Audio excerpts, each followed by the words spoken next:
اس میں اللہ رب العالمین کی تعریف بیان کی گئی، نبی کریم صلی اللہ علیہ وسلم پر صلاۃ و سلام بھیجا گیا۔ اس کے بعد کہتے ہیں انسان کی ولادت سے وفات تک، ولادت یعنی پیدائش، انسان کے پیدا ہونے سے لے کر مرنے تک ساری زندگانی کا محور، ساری زندگی کا محور یعنی بنیاد عقیدہ توحید پر ہے۔ ساری زندگی کا محور عقیدہ توحید ہے کہ اگر انسان کی زندگی میں عقیدہ توحید نہیں ہے تو اس کی اس زندگی کا کوئی مقصد نہیں، بے سود اور بے فائدہ ہے۔ اگر انسان اپنے خالق کو نہیں پہچانتا ہے تو پھر اس کی وہ زندگی بے سود ہے۔ جس کی تبلیغ کے لیے اللہ سبحانہ و تعالی نے انبیاء اور رسولوں کو بھیجا، اسی ایک کام توحید ہی کی تبلیغ کے لیے اللہ رب العالمین نے تمام انبیاء کرام کو بھیجا، جیسا کہ اللہ رب العالمین کا فرمان ہے وَلَقَدْ بَعَثْنَا فِي كُلِّ أُمَّةٍ رَسُولًا أَنِ اعْبُدُوا اللَّهَ وَاجْتَنِبُوا الطَّاغُوتَ، یقیناً ہم نے ہر امت میں رسول بھیجا اس پیغام کے ساتھ کہ ان اعبدوا اللہ، تم صرف اللہ کی عبادت کرو، واجتنبوا الطاغوت، اور طاغوت سے اجتناب کرو۔ اللہ کو چھوڑ کر جس کسی کی بھی عبادت کی جاتی ہے اسے طاغوت کہا جاتا ہے۔ کہتے ہیں اور ان پر آسمانی کتابیں بھی نازل فرمائیں۔ اس عارضی و فانی دنیا کے بعد، یہ دنیا عارضی ہے، مستقل تو رہنے والی نہیں اور فنا ہو جانے والی ہے، تو اس عارضی و فانی دنیا کے بعد آخرت کی ابدی و سرمدی زندگی یعنی ہمیشگی والی زندگی میں ہر کسی کو داخل ہونا ہے، ہر کسی کو اس زندگی میں جانا ہے جس کی پہلی منزل قبر ہے۔ آخرت کی پہلی منزل قبر ہے کہ انسان کو مرنے کے بعد سب سے پہلے قبر میں اتارا جاتا ہے اور وہیں سے اس کی دوسری زندگی کا آغاز ہوتا ہے جو کہ آخرت کی زندگی ہے، جہاں عقیدے سے متعلق سوالات ہوں گے، عقیدے سے متعلق سوالات ہوں گے جن کے جوابات کی تیاری دنیا ہی میں ہر مسلمان پر فرض عین ہے۔ فرض عین ہے یعنی جس طریقے سے ہر مسلمان پر نماز فرض عین ہے، ایسا نہیں ہو سکتا کہ بستی کے کچھ لوگ نماز پڑھ لیں اور کچھ نہ پڑھیں تو کوئی حرج نہیں۔ جس طریقے سے نماز جنازہ ہے کہ اگر کچھ لوگ پڑھ لیں باقی لوگ نہ پڑھیں تو کوئی حرج نہیں۔ یہ 5 وقتہ نمازیں کیسی ہیں کہ ہر شخص کے اوپر لازم ہے ہی پڑھنا، اسی طریقے سے عقیدے کی تیاری کرنا ہر شخص پر لازم ہے، اللہ کی معرفت حاصل کرنا ہر مسلمان پر لازم ہے، فرض عین ہے۔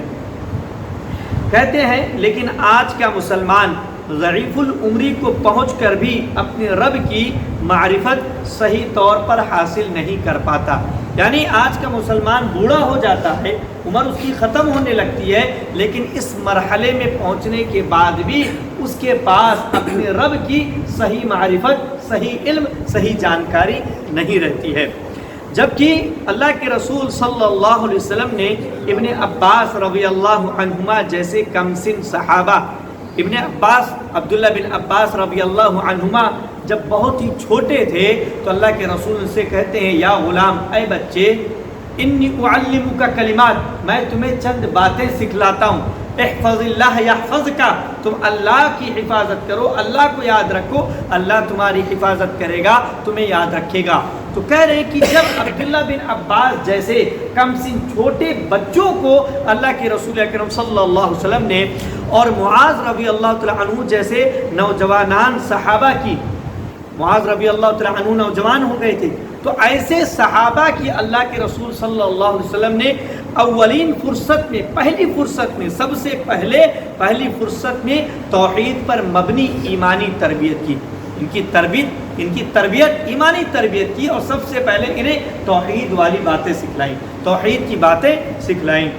اسی کے پیش نظر یعنی انہی باتوں کے مد نظر کہ اللہ کے رسول نے بچوں کو سکھلایا، نوجوانوں کو سکھلایا، ان کی ایمانی تربیت کی، اپنے نونہالوں کے لیے، اپنے بچوں کے لیے مختصر طور پر اللہ کے تعارف، اللہ سبحانہ و تعالیٰ کی تعارف کہ اللہ کو جانا جائے، پہچانا جائے، اس کی معرفت حاصل کی جائے، اور عقیدے کی بعض بنیادی تعلیمات یعنی ابتدائی تعلیمات، سب سے اہم تعلیمات پر مشتمل یہ کتاب حفظ کرانے کی غرض سے ترتیب دی گئی ہے۔ حفظ کرانے یعنی یاد کرانے کی مقصد سے اس کتاب کو ترتیب دیا گیا کہ سوال و جواب کی شکل میں ہے، مختصر سا سوال ہے، مختصر سا جواب ہے، بچے اسے یاد کر لیں تاکہ ہم اپنے بچوں کو بچپن ہی سے اللہ سبحانہ و تعالیٰ کی پہچان کرانا شروع کر دیں۔ اور یہ رب شناس اولاد یعنی رب کو جان لینے والی اولاد، کہ رب کو جان لے بچپن سے، زندگی میں ہماری آنکھوں کی ٹھنڈک، ایک مسلمان کی آنکھوں کی ٹھنڈک ان کی اولاد ہوتی ہے، لیکن کب؟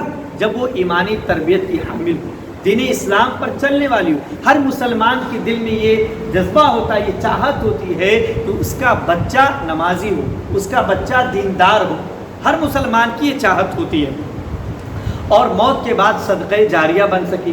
بچہ اگر نیک بنے گا، اولاد اگر نیک ہوگی تو وہ اولاد اپنے والدین کے لیے دعائیں کرے گی، نیک اولاد ہی اپنے والدین کے لیے دعائیں کریں گی، نافرمان اولاد تو دعائیں نہیں کرے گی، تو اس طور پر وہ ان کے لیے صدقہ جاریہ بن سکے۔ دوران تعلیم معلمین اس بات کا خیال رکھیں، یعنی پڑھاتے ہوئے اس کتاب کو اساتذہ اس بات کا خیال رکھیں کہ زیر نظر کتاب کم سن طلبہ، چھوٹے عمر کے بچوں یا ایسے افراد کے لیے ترتیب دی گئی ہے جو پہلی دفعہ توحید پڑھ رہے ہوں، جن کے لیے اہم ترین بات کو تحقیق و توثیق کے بغیر آسان ترین اور انتہائی مختصر طور پر بتانا مقصود ہے، کہ اس میں لمبی چوڑی گفتگو نہیں کی گئی ہے، ایک کوئی بات ہے توحید کی، عقیدے کی، اسے مختصر طور پر بیان کر دیا گیا ہے، اور مدلل، مفصل اور محقق انداز سے توحید و ایمانیات کے بقیہ سلسلے کے لیے حصہ دوم اور حصہ سوم کا مطالعہ کریں، یعنی ان باتوں کی مزید تفصیل حصہ دوم میں ہے، اس سے زیادہ تفصیل حصہ سوم میں ہے، تحقیق کے ساتھ، دلائل کے ساتھ ساری چیزیں وہاں ذکر کی گئی ہیں۔ کہتے ہیں رب کریم کی اس عظیم توفیق پر شکر گزاری کے بعد میں استاد محترم محدث و فقیہ علامہ دکتور محمد ضیاء الرحمن العظمی حفظہ اللہ رحمہ اللہ، اب ان کا انتقال ہو گیا، پروفیسر و سابق امیر کلیت الحدیث جامعہ اسلامیہ مدینہ طیبہ فضیلت الشیخ دکتور وسیع اللہ عباس مدرس حرم مکہ مکرمہ و پروفیسر جامعہ ام القریٰ مکہ مکرمہ، استاد محترم فضیلت الشیخ انیس الرحمن العظمی حفظہ اللہ، فضیلت الشیخ دکتور آر کے نور محمد حفظہ اللہ، فضیلت الشیخ دکتور سعید احمد حفظہ اللہ، فضیلت الشیخ عزیر شمس حفظہ اللہ، فضیلت الشیخ دکتور عمران اعظمی رحمۃ اللہ علیہ وغیرہ کا بے حد شکر گزار ہوں، جنہوں نے عدیم الفرصتی بلکہ ہجوم مشاغل کے باوجود، یعنی بہت سارے کام ہونے کے باوجود اس کتابچے کی نظر ثانی فرمائی، چھوٹا کتاب، اور اپنی ذری ہدایات سے، قیمتی ہدایات سے سرفراز کیا، جزاہم اللہ خیرا۔ الہ العالمین خیر الغافرین ارحم الراحمین سے دعا و التجا ہے کہ عقیدہ توحید اور ایمانیات کی خدمت کے اس سلسلے کو شرف قبول سے نوازے، اور اسے اس کے مؤلف و جملہ معاونین کے لیے آخرت کا بہترین توشہ و ذخیرہ بنائے، آمین۔ ربنا تقبل منا انک انت السمیع العلیم، اللہم انی اعوذ بک ان اشرک بک وانا اعلم واستغفرک لما لا اعلم، آمین۔ اب اس کتاب یعنی اصل کتاب کا آغاز ہوتا ہے، جس میں پہلا سبق ہے اسلامی تعلیم، پہلا سبق ہے اسلامی تعلیم، کچھ اہم اور بنیادی تعلیم کا ذکر کرتے ہیں۔ کہتے ہیں سوال نمبر 1، اس امت کے نام اللہ کا سب سے پہلا پیغام کیا ہے؟ اس امت کے نام اللہ کا سب سے پہلا پیغام کیا ہے؟ کہتے ہیں اس امت کے نام اللہ کا سب سے پہلا پیغام پڑھو ہے۔ کیا ہے؟ پڑھو۔ سب سے پہلی جو آیت نازل ہوئی وہ کیا تھی؟ اقرأ بسم ربک الذی خلق، پڑھو اپنے اس رب کے نام سے جس نے پیدا کیا۔ سب سے زیادہ تعلیم کی اہمیت اسلام نے دی ہے، مذہب اسلام نے دی ہے، لیکن افسوس ہے کہ سب سے زیادہ جاہل، ان پڑھ، غیر پڑھے لکھے ہماری قوم میں پائے جاتے ہیں۔ میں بارہا لوگوں سے کہتا ہوں خوراک اپنی کم کر دیں، 3 ٹائم کی جگہ 2 ٹائم کھائیں، 2 وقت کھائیں، لیکن اپنے بچوں کو ضرور پڑھائیں، اپنے بچوں کو ضرور پڑھائیں، تعلیم کی بڑی اہمیت ہے۔ تو اس امت کے نام اللہ رب العالمین کا سب سے پہلا پیغام پڑھو ہے کہ پڑھا جائے۔ سوال نمبر 2، اسلامی تعلیم حاصل کرنے کا حکم کیا ہے؟ اسلامی تعلیم حاصل کرنے کا حکم کیا ہے؟ کہتے ہیں اسلامی تعلیم حاصل کرنا ہر مسلمان پر فرض ہے۔ اسلامی تعلیم یعنی اتنا علم، دین کا اتنا علم حاصل کرنا ہر مسلمان پر فرض ہے جس سے وہ اپنی زندگی دین کے مطابق گزار سکے۔ جیسے نماز پڑھنا فرض ہے تو نماز کیسے پڑھی جائے گی یہ سیکھنا ہر مسلمان پر فرض ہے۔ کوئی حج پر جا رہا تو حج کیسے کرنا ہے سنت کے مطابق یہ سیکھنا فرض ہے۔ کسی پر زکوٰۃ فرض عائد ہو گئی تو اسے یہ سیکھنا فرض ہے کہ زکوٰۃ کیسے ادا کرنی ہے، کتنی ادا کرنی ہے، کب ادا کرنی ہے۔ تو جتنا لازم ہے کرنا دین کی زندگی گزارنے کے لیے اتنا علم حاصل کرنا ہر مسلمان پر فرض ہے۔ نماز بغیر وضو کے نہیں پڑھی جا سکتی، وضو کیسے کرنی ہے یہ سیکھنا ہر مسلمان پر فرض ہے۔ ایسے ہی دیگر چیزوں کو سمجھ لیں۔ سوال نمبر 3، کہتے علم والے اور بے علم کیا برابر ہیں؟ علم والے اور بے علم کیا برابر ہیں؟ جواب نہیں، برابر نہیں ہے۔ کہتے ہیں کیونکہ اللہ علم والوں کے درجات کو بلند کرتا ہے۔ جن کے درجات کو بلند کرے گا اور جن کے نہیں بلند کرے گا دونوں برابر تو نہیں ہو سکتے۔ تو اللہ رب العالمین علم والوں کے درجات کو بلند کرتا ہے۔ سوال نمبر 4، دنیا کی سرداری دی جانے سے پہلے کیا ضروری ہے؟ کسی کو دنیا کی سرداری دی جائے اس سے پہلے کیا ضروری ہے؟ اس کے پاس کیا ہونا چاہیے کہ اسے دنیا کی سرداری دی جائے؟ کہتے ہیں دنیا کی سرداری دی جانے سے پہلے دین کی سمجھ حاصل کرنا ضروری ہے۔ دین کی سمجھ حاصل کرنا ضروری ہے۔ قرآن مجید کی ایک آیت ہے جس کے اندر اس بات کا اللہ رب العالمین نے ذکر کیا،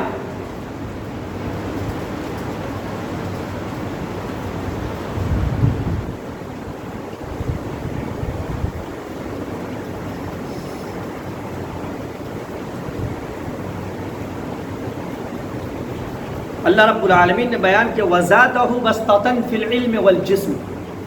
اللہ رب العالمین نے ان کو زیادہ کیا علم اور جسم میں۔ تو جسم کا پہلے جسمانی قوت کا نہیں ذکر کیا، جسمانی قوت کا نہیں، یہاں بادشاہ بنانے کی بات ہے۔ اللہ نے کہا فلاں کو بادشاہ بناؤ، لوگوں نے کہا اس کے پاس کیا، وہ تو فقیر ہے، اس کے پاس تو کچھ نہیں ہے، مالدار تو ہم لوگ ہیں، جو مالدار ہیں ان کو بادشاہ بنایا جائے۔ تو اللہ نے وجہ ذکر کی کہ وَزَادَهُ بَسْطَةً فِي الْعِلْمِ وَالْجِسْمِ، کہ ان کو علم میں اور جسم میں بڑھوتری دی گئی ہے۔ تو پہلے جس چیز کا ذکر کیا وہ علم کا۔ تو دنیا کی سرداری حاصل کرنے کے لیے بھی جس چیز کی سب سے زیادہ ضرورت ہو کیا؟ علم۔ کوئی طاقتور ہے اس بنیاد پر اسے جو ہے صرف سرداری عطا نہیں کی جائے گی۔ سوال نمبر 5، اسلامی تعلیم حاصل کرنے کا فائدہ کیا ہے؟ جواب، اسلامی تعلیم حاصل کرنے سے اللہ کی پہچان ہوتی ہے، اللہ کی پہچان ہوتی ہے اور اس کا خوف پیدا ہوتا ہے۔ اللہ کی پہچان ہوتی ہے اور اس کا خوف پیدا ہوتا ہے۔ سوال نمبر 6، اللہ کس کی بھلائی چاہتا ہے؟ اللہ کس کی بھلائی چاہتا ہے؟ جواب، اللہ دین کی سمجھ رکھنے والے کی بھلائی چاہتا ہے، دین کی سمجھ رکھنے والے کی بھلائی چاہتا ہے۔ حدیث ہے من یرید اللہ بہ خیرا یفقہہ فی الدین، کہ اللہ جس کے ساتھ خیر کا ارادہ کرتا ہے، خیر کرنا چاہتا ہے، اسے دین کی سمجھ عطا کرتا ہے۔ تو جس کے پاس دین کی سمجھ ہے اللہ اس کے ساتھ بھلائی کرنا چاہتا ہے۔ سوال نمبر 7، علم اور عبادت کے درمیان کون سا عمل افضل ہے؟ ایک طرف علم ہے اور دوسری طرف عبادت ہے، دونوں کے درمیان کون سا عمل افضل ہے؟ کہتے ہیں فرض علم یعنی جتنا علم حاصل کرنا ایک مسلمان ایک انسان پر فرض ہے، وہ فرض علم نفل عبادت سے افضل ہے، نفل عبادت سے افضل ہے۔ ایک عالم ہے یا جس کے پاس دین کا کچھ علم ہے وہ درس دے رہا ہے، پڑھا رہا ہے، اور ایک عابد ہے عبادت کرنے والا، وہ نفلی عبادتیں کر رہا ہے، نفلی عبادتیں ادا کر رہا ہے، تو یہ شخص جو علم کی نشر و اشاعت کر رہا ہے اس کا عمل اس سے زیادہ اچھا ہے، زیادہ اجر و ثواب والا ہے، زیادہ افضل ہے۔ سوال نمبر 8، عبادت گزار کے مقابلے میں علم والے کی فضیلت کیا ہے؟ ایک عبادت گزار شخص ہے، عابد و زاہد ہے، اور دوسرا ایک علم والا ہے، عالم ہے، تو دونوں میں علم والے کی فضیلت کیا ہے؟ کہتے ہیں عبادت گزار کے مقابلے میں علم والے کی فضیلت ایسی ہی ہے جیسی ادنا صحابی کے مقابلے میں نبی صلی اللہ علیہ وسلم کی فضیلت ہے۔ سوچئے کتنی بڑی فضیلت، اللہ کے رسول اور سب سے یعنی صحابہ کی جو پوری جماعت ہے، سب سے افضل صحابی ابو بکر، ان کے بعد عمر، ان کے بعد عثمان، ان کے بعد علی رضوان اللہ تعالی علیہم اجمعین، ان کی مثال نہیں دی، بلکہ سب سے ادنا صحابی، تمام صحابہ میں جو سب سے ادنا ہے ان کی مثال اور اللہ کے رسول کی مثال، کہ ایک عالم کی مثال ایسے ہی ہے جیسے اللہ کے رسول ہے اور ادنا صحابی، تو ایک عالم ہے اور ایک عابد ہے، دونوں کے درمیان یہ فرق ہے۔ لیکن عالم کیسا؟ عالم اپنے علم پر عمل کرنے والا، عالم اپنے علم پر عمل کرنے والا ہو، فرائض وغیرہ کی ادائیگی کر رہا ہو اور پھر علم کی نشر و اشاعت کر رہا ہو، تو ایسا عالم عبادت گزار سے افضل ہے، عابد و زاہد شخص سے افضل ہے۔ کیوں افضل ہے؟ کہ عالم اپنے علم سے لوگوں کو فائدہ پہنچا رہا ہے، عابد عبادت تو کر رہا ہے اللہ رب العالمین کی، بڑا اچھا نیک عمل کر رہا ہے، اچھا عمل کر رہا ہے، لیکن اس کی عبادت سے صرف اسے فائدہ پہنچ رہا ہے، اس کی عبادت سے صرف اسے فائدہ پہنچ رہا، دوسروں کو نہیں، جبکہ عالم کے علم سے دوسروں کو فائدہ پہنچ رہا اور دوسرے راہ راست پر صحیح راستے پر آ رہے ہیں۔ سوال نمبر 9، اسلامی تعلیم کے بغیر دنیاوی علم حاصل کرنے والا اللہ کی نظر میں کیسا ہے؟ یعنی دینی علم کچھ نہیں حاصل کر رہا، بندہ ڈاکٹر بن گیا، وکیل بن گیا، انجینئر بن گیا، اپنی دنیا کمانے میں جاب کر رہا، کمپنی کھول رہا، یہ سب کر رہا، لیکن دینی علم حاصل بالکل نہیں کر رہا۔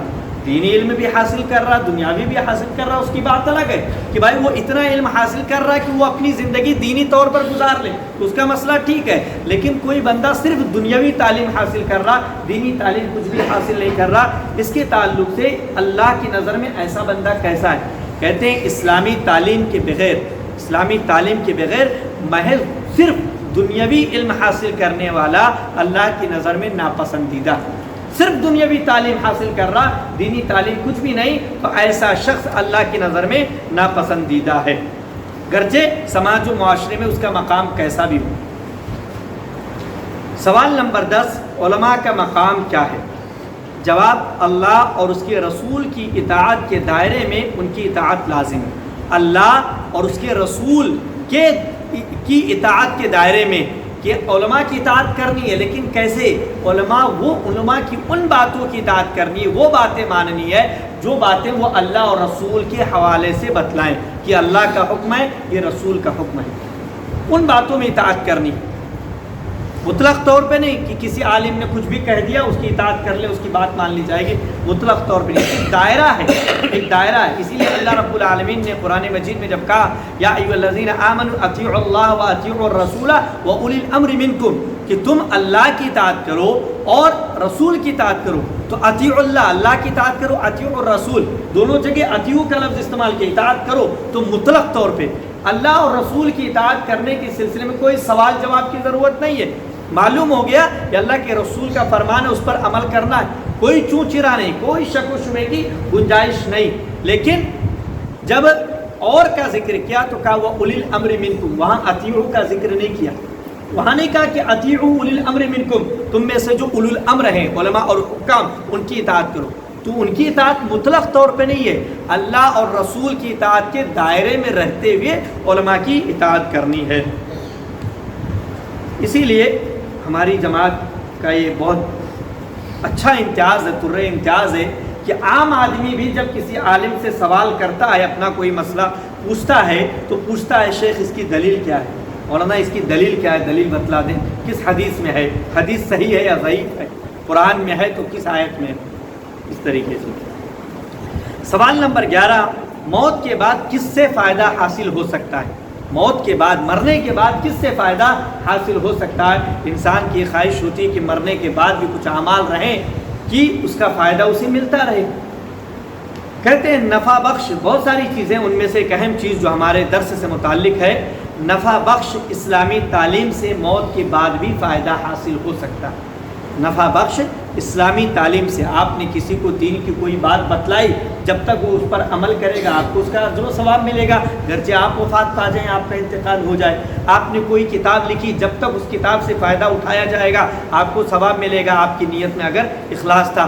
آپ نے قرآن مجید کا کوئی نسخہ جو ہے کسی مسجد میں رکھ دیا، کسی کو دے دیا، جب تک وہ اس سے استفادہ کریں گے، فائدہ اٹھائیں گے، آپ کو ثواب ملتا رہے گا۔ کہتے ہیں سوال نمبر 13، دینی علم سے غفلت کس بات کی علامت ہے؟ سوال نمبر 12 چھوٹ گیا۔ سوال نمبر 12، جنت کیسے حاصل ہو سکتی ہے؟ ہر کسی کو چاہتا جنت ملے، لیکن جنت کا راستہ، جی جنت کا راستہ کیا ہے وہ بھی جاننا ہے۔ لہذا جنت کیسے حاصل ہو سکتی ہے؟ کہتے ہیں اسلامی تعلیم حاصل کرنے کے لیے نکلنے سے، کہ آدمی اپنے گھر سے نکلے، سفر کرے، کہیں جائے، کس لیے جائے؟ اسلامی تعلیم حاصل کرنے کے لیے۔ تو اسلامی تعلیم حاصل کرنے کے لیے نکلنے سے جنت حاصل ہو سکتی ہے۔ حدیث ہے من سلک طریقا یلتمس فیہ علما سہل اللہ لہ بہ طریقا الی الجنہ، کہ جو کوئی کسی ایسے راستے پر چلے گا جس راستے میں وہ علم حاصل کر رہا تو اللہ رب العالمین اس کے لیے جنت کے راستے کو آسان کر دے گا۔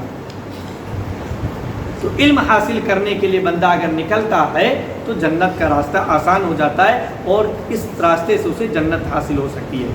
سوال نمبر 13، دینی علم سے غفلت کس بات کی علامت؟ آدمی غافل ہے، جیسے آج ہمارا سماج معاشرہ ہے کہ مسلمان دین سے اور دینی علم سے بالکل غافل ہے، کوئی فکر نہیں ہے، کوئی فکر نہیں ہے، تو یہ کس بات کی علامت ہے؟ کہتے ہیں دینی علم سے غفلت ہلاک ہونے کی علامت ہے، ہلاک ہونے کی، برباد ہونے کی علامت ہے۔ ہلاک مطلب موت نہیں کہ آدمی مر گیا، ہر اعتبار سے آدمی اپنے دین سے، ایمان سے، ہر اعتبار سے ہلاک ہو جائے گا، ہر اعتبار سے برباد ہو جاتا ہے اگر وہ دینی علم سے غافل ہے۔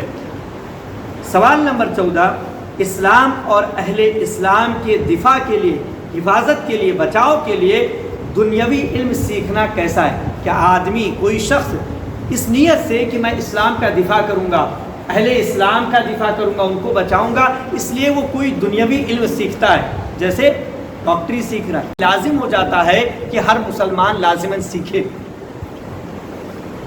اور کبھی فرض کفایہ ہوتا ہے، کبھی فرض کفایہ کہ اگر کچھ لوگ وہ علم حاصل کر لیں تو باقی لوگوں کو سیکھنے کی ضرورت نہیں ہے۔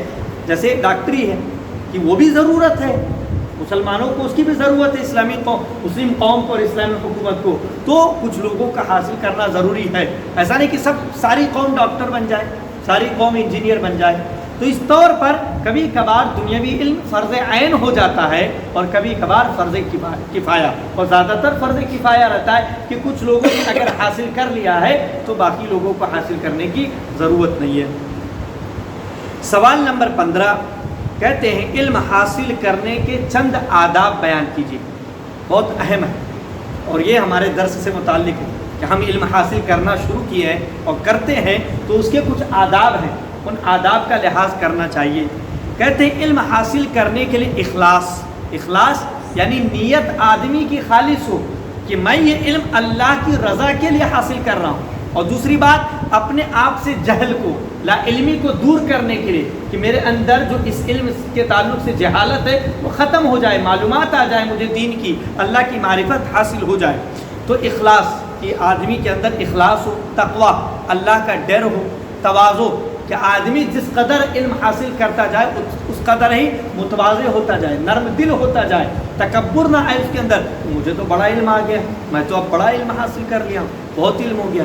توجہ، آدمی کی توجہ، وہ بے اعتنائی نہ برتے، کبھی پہنچا، جیسے کلاس لگنی شروع ہوئی نا، اب معلوم ہوگا دھیرے دھیرے کہ کون توجہ دیتا ہے کون نہیں دیتا ہے، تو آدمی اگر توجہ دے رہا تو ٹھیک ہے، آداب میں سے یہ چیز بھی ہے، ورنہ بے توجہ ہو گئے، آج آئے اگلی درس سے 10 غیر حاضر، اس کے بعد 20 غیر حاضر، تو آدمی پتہ چلے گا۔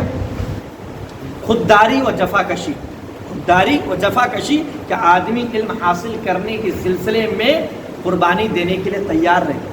یہ آج کل جو ہم اتنی آسانی سے علم حاصل کر لے رہے ہیں، یہ اتنی آسانی سے محفوظ نہیں ہوا۔ سلف میں سے ایک کہتے ہیں، سیرہ عالم النبلاء جو کتاب، اس کے اندر درج ہے ان کا قول، شربت بولی 5 مرات، میں نے اپنا پیشاب 5 بار پیا۔ سنیے، بڑے عالم محدث اپنے زمانے کے، انہوں نے اپنا پیشاب 5 بار پیا. کس لیے؟ اس علم کو حاصل کرنے کے لیے. لمبے لمبے سفر کرنے رہتے تھے ریگستانوں میں, پانی جتنا تھا ختم ہو گیا, اب پیاس لگی ہے, اب اگر پانی نہیں گیا, لکوڈ نہیں گیا تو آدمی مر جائے گا, گلا بالکل خشک ہو چکا ہے. ایسے ان کی زندگی میں ان پر 5 بار ایسے حالات آئے اور وہ مجبور ہو کر انہوں نے اپنا پیشاب پیا تاکہ ان کی زندگی بچ جائے. تو اتنی تکلیفیں اور اتنی قربانی کی ضرورت تو نہیں, ہمیں آسانی سے مل رہا آج کل الحمدللہ. تو کچھ قربانی یعنی جیسے وقت کی قربانی دینے کی ضرورت ہے تو دی جائے اس قربانی کو. وقت کی قدر دانی, وقت کی اہمیت سمجھیں, وقت کی اہمیت سمجھیں, وقت کی اہمیت سمجھیں. جیسے ہمارا ایک وقت متعین ہو, اس کی اہمیت کو سمجھا جائے اور اس وقت پر ہر کوئی پہنچ جائے تاکہ وقت پر شروع ہو اور وقت پر ختم ہو, دوسروں کا نقصان نہ ہو اس میں. بلند ہمتی, کہ آدمی کی ہمت بلند ہو, کہ جیسے کوئی چیز اگر اسے سمجھ میں نہیں آ رہی تو نہیں سمجھ میں آ رہا, جانے دو. نہیں, ایسی کوئی چیز نہیں جو انسان سمجھ نہیں سکتا. ہمت بلند رکھے اور اس کو سمجھنے کی کوشش کرے. کوئی چیز مشکل لگ رہی, کوئی چیز جو ہے پیچیدہ نظر آ رہی ہے تو بلند ہمتی کے ساتھ اسے حاصل کرنے کی کوشش کرے. محنت و مشقت, اور اس کے لیے محنت کی ضرورت ہے, مشقت کی ضرورت ہے. یاد کرنا ہوگا تو رٹنے کی ضرورت ہوگی, آدمی یاد کرے, اس کو محنت کرے, سمجھے, دماغ لگائے, لکھے, پڑھے, وقت دے. ترجیحاتی علم کا لحاظ رکھنا کہ ہم جو علم حاصل کر رہے ہیں اس کی ترجیحات کیا ہیں, اس کی ترجیحات کیا ہیں. جیسے کوئی چیز لکھنے کی ضرورت ہو تو آدمی قلم کاغذ کاپی تیار رکھے کہ یہ چیز مجھے سمجھ میں آئی ہے, اس کو میں نوٹ کر لوں. یہ ترجیحات میں کوئی چیز آئی اس کو نوٹ کر لیں. کوئی اچھی کتاب نظر آئی, آدمی اسے خرید لے, اس فن کی, جس فن کو سیکھ رہا. قابل اساتذہ اور مناسب ذرائع اختیار کرنا ضروری ہے کہ جن اساتذہ سے وہ علم حاصل کرے وہ معتبر ہو, معتمد ہو. ایسے نہیں کہ کسی سے بھی علم حاصل کرنے لگ جائے جس کے بارے میں علم نہ ہو کہ یہ بندہ کیا ہے, بس شروع ہو جائے, ایسا نہیں. اور مناسب ذرائع, جیسے کتاب سے حاصل کرنا مناسب ذریعہ ہے کہ علم حاصل کیا جائے, استاد سے حاصل کرنا یہ مناسب ذریعہ ہے. تو اس طریقے سے اختیار کرنا ضروری ہے. تو یہ چند باتیں آج کے پہلے درس میں جو پہلا سبق تھا اسلامی تعلیم کے عنوان سے ہم نے یہ باتیں سیکھی. انشاءاللہ العزیز یہ سلسلہ یوں ہی جاری رہے گا اور تھوڑا تھوڑا کر کے ہم اس علم کو حاصل کرتے رہیں گے. یہ معلوم ہونا چاہیے کہ کبھی بھی علم حاصل کرنے میں جلد بازی نہیں ہونی چاہیے. آداب علم میں, علم حاصل کرنے کے آداب میں ایک بات یہ بھی ہے کہ جلد بازی نہیں ہونی چاہیے کہ زیادہ سے زیادہ ہم فوراً حاصل کر لیں. تھوڑا تھوڑا کر کے اس علم کو حاصل کیا جاتا ہے. اللہ رب العالمین ہمیں توفیق عطا فرمائے. کوئی سوال ہو اس سلسلے میں, کوئی سوال ہو, کوئی لفظ نہ سمجھ میں آئے تو درمیان میں بھی آپ ٹوک سکتے ہیں. ویسے میں جو سمجھتا ہوں کہ مشکل الفاظ ہیں ان کو میں خود ان کا مفہوم اور معنی بیان کرتے ہوئے چلتا ہوں.